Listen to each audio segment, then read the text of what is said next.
The Pentagon just declared Iran's ballistic missiles can't touch American carriers in the Persian Gulf. That's the official line. But here's what they're not telling you. On January 19th, Iranian Revolutionary Guard forces launched a coordinated strike simulation that tracked a carrier group with precision that made admirals go silent. The missiles didn't need to hit, they just needed to prove they could, and they did. For decades, we've been sold a narrative of absolute American naval supremacy, carrier strike groups as floating fortresses, untouchable symbols of power projection, but something fundamental shifted in the waters between Hormuz and Oman, and it's rewriting the rules of modern warfare. This isn't about Iranian bravado or Pentagon spin, it's about a technological threshold that's been crossed, one that challenges 70 years of naval doctrine.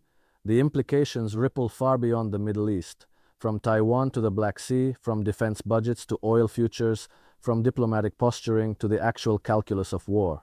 What happened next wasn't an escalation, it was a revelation.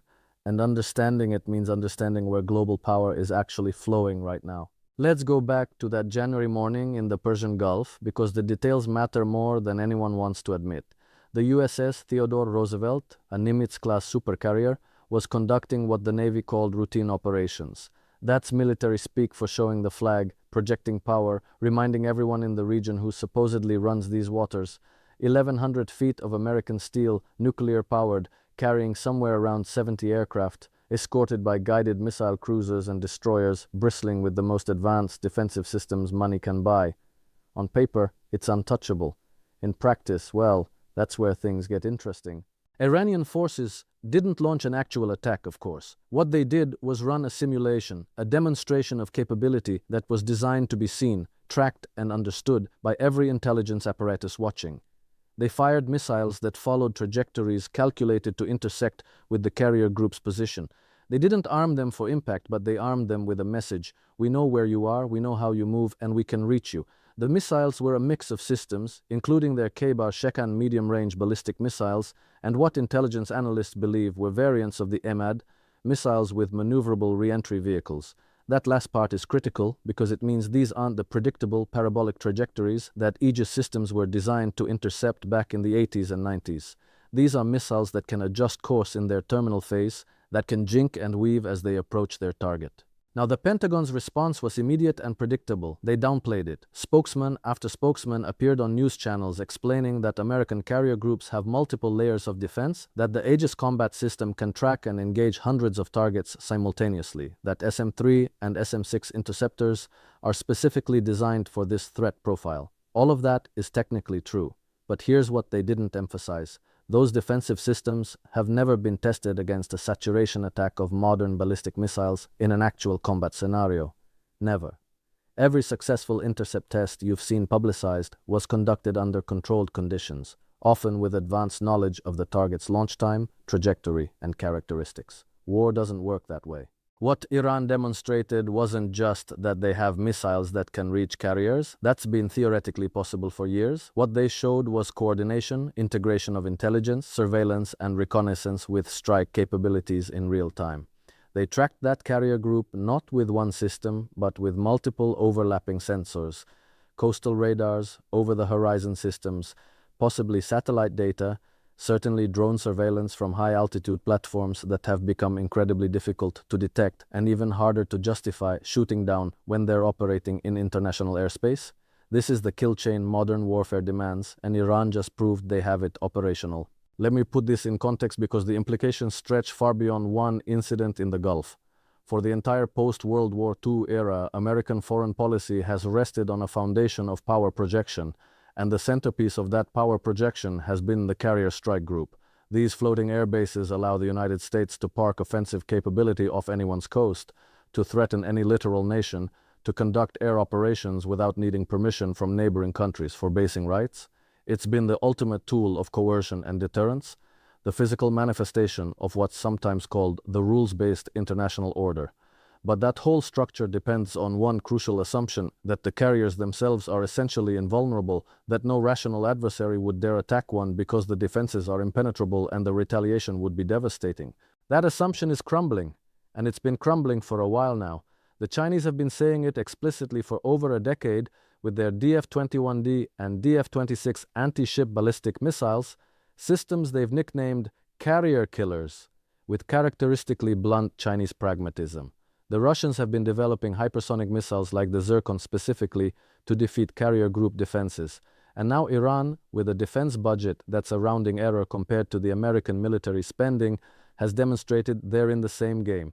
This isn't about technological sophistication in the traditional sense. Iran isn't matching America's stealth technology or sensor fusion or any of the expensive toys that dominate Pentagon budgets. What they're doing is asymmetric, finding the specific vulnerabilities in a system that costs hundreds of billions of dollars and exploiting them with weapons that cost, comparatively, almost nothing.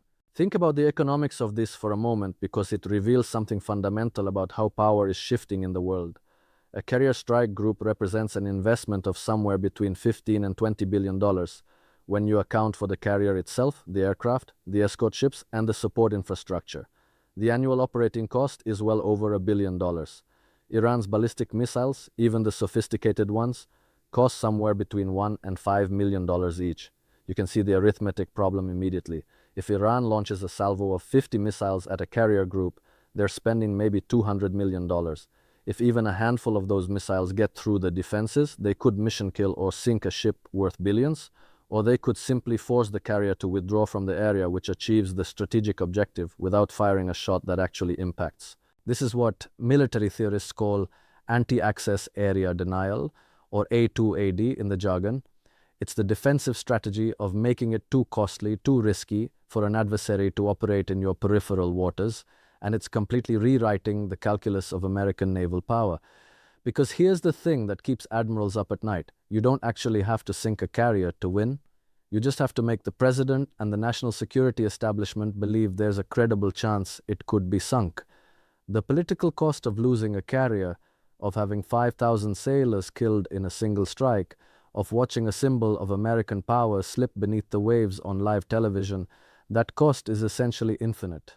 No military objective in the Persian Gulf or the Taiwan Strait or anywhere else is worth that domestic political catastrophe.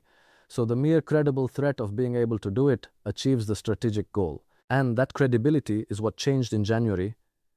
Before that demonstration, you could argue that Iranian missile capabilities were theoretical, that they'd never been tested in realistic conditions, that American defenses were probably good enough.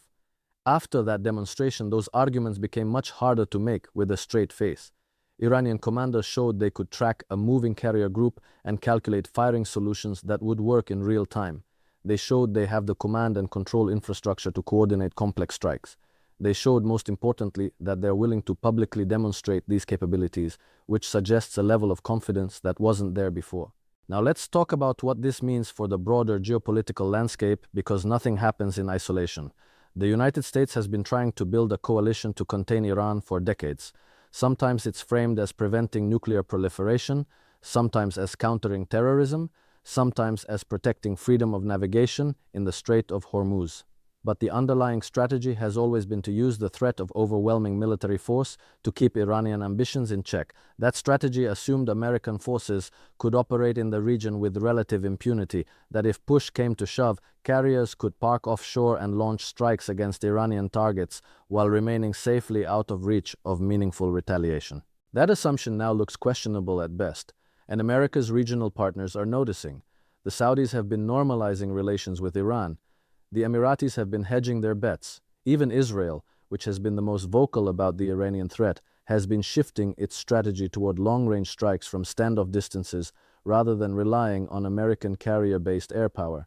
These are adaptations to a new reality where American military dominance in the region isn't quite as dominant as it used to be. This connects to something much larger that's been happening in global affairs, a fundamental shift in how power is distributed and exercised. For 30 years after the Cold War ended, we lived in what people called a unipolar moment, where American military and economic power was so overwhelming that it could essentially set the rules for everyone else. Countries had to operate within an American-designed framework or face isolation, sanctions, or in extreme cases, military intervention. But that moment is ending, not because America has necessarily gotten weaker in absolute terms, but because other powers have found ways to offset specific American advantages. The carrier vulnerability issue is a perfect microcosm of this shift. America still has 11 carrier strike groups, still spends more on defense than the next 10 countries combined, still has the most advanced military technology in the world. None of that has changed. What's changed is that medium-sized powers like Iran have figured out how to make operating those carriers in their vicinity unacceptably risky. They've found the asymmetry, the place where a relatively small investment can neutralize a massive one. And once that vulnerability is demonstrated, once it becomes part of the common understanding among military planners and political leaders, it changes everything about how conflicts are contemplated and avoided. There's a deeper question here about the nature of military technology and how it evolves. We're in the middle of a transition that happens every few generations, where offense temporarily gains an advantage over defense. It happened when aircraft carriers first made battleships obsolete in World War II. It happened when anti-tank missiles changed armored warfare. It's happening now with ballistic and hypersonic missiles against surface ships. The defensive technologies will eventually catch up, they always do, but there's a window, sometimes a decade or more, where the old systems are vulnerable and the new systems aren't quite ready. The American military establishment knows this, of course. They're not stupid. There are programs underway to develop new defensive systems, to integrate artificial intelligence into threat detection and response, to explore directed energy weapons that might be able to engage missiles at the speed of light rather than the speed of a physical interceptor. But these programs take time, they take enormous amounts of money, and most importantly, they require admitting that the current systems might not be adequate.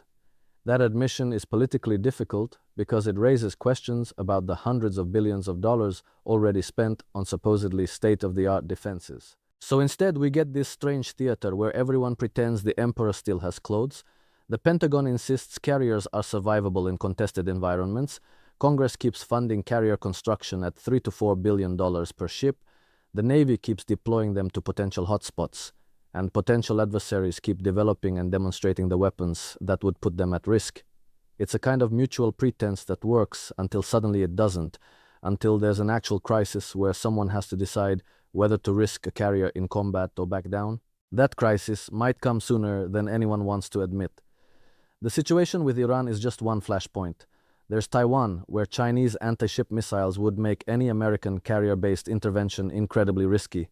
There's the Black Sea region, where Russian systems create similar problems. There are choke points like the Strait of Hormuz, the Strait of Malacca, even the Suez Canal, where geography favors the defender and creates nightmares for any attacking force. What we're watching is the gradual erosion of American ability to unilaterally impose its will through military force. That doesn't mean America is becoming weak or irrelevant.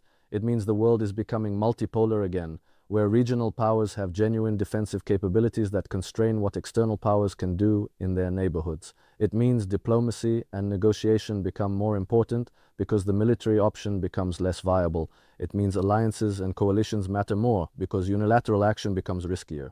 And here's where it gets really interesting from an economic perspective. The entire global financial system has operated for decades under the umbrella of American military dominance. The dollar's status as reserve currency, the enforcement of sanctions, the security of maritime trade routes, all of this has rested on the assumption that American naval power could reach anywhere and enforce American preferences. If that assumption erodes, if countries start believing they can defy American wishes without facing overwhelming military consequences, then other assumptions start to crack as well. We're already seeing hints of this. Countries are conducting more trade in currencies other than the dollar. Alternative payment systems are being developed to bypass SWIFT. Regional security arrangements are being negotiated without American participation or approval. None of this is dramatic or sudden, but it's persistent and directional. The world is preparing for a reality where American power, while still significant, is no longer overwhelming and unchallengeable. The Iranian missile demonstration is one data point in this larger pattern. It's not the cause of these shifts, but it's a symptom and an accelerant. It provides evidence for an argument that skeptics of American power have been making for years, that the emperor's clothes are getting threadbare, that the systems we've relied on for security and stability are reaching the end of their effective life, that we're entering a period of uncertainty and realignment. Now, you might be thinking this sounds pessimistic or defeatist from an American perspective. It doesn't have to be. Transitions are opportunities as well as challenges. A world where American carriers can't operate with impunity in contested waters is also a world where other countries can't count on American intervention to solve their security problems. It's a world where countries have to take more responsibility for their own defense, build their own coalitions, find their own solutions. For America, it could mean a return to a more sustainable foreign policy, one that relies less on military dominance and more on economic cooperation and genuine diplomatic engagement. But that transition requires acknowledging reality, recognizing that the systems and strategies that worked for the past 70 years might not work for the next 70. It requires having honest conversations about what American interests actually are, what's worth defending with military force and what isn't, what risks are acceptable and what aren't. Those are hard conversations that challenge a lot of institutional interests and ideological commitments. The alternative is to keep pretending nothing has changed, to keep deploying carriers to show resolve, to keep insisting that American military technology is always superior and American power is always decisive. That path leads to strategic surprise, to a crisis where leaders discover too late that their assumptions were wrong and their options are worse than they thought. It leads to either humiliating retreat or reckless escalation, neither of which serves American interests. What happened in the Persian Gulf in January was a warning shot. Quite literally, Iran was saying, "We see you, we can reach you, and we want you to know it." The question now is whether anyone is listening, whether the people making decisions about war and peace, about defense budgets and deployment schedules, about alliances and adversaries, whether they're willing to absorb the message and adapt to the new reality. Because that reality is coming whether we acknowledge it or not, and the costs of denial only get higher the longer we wait.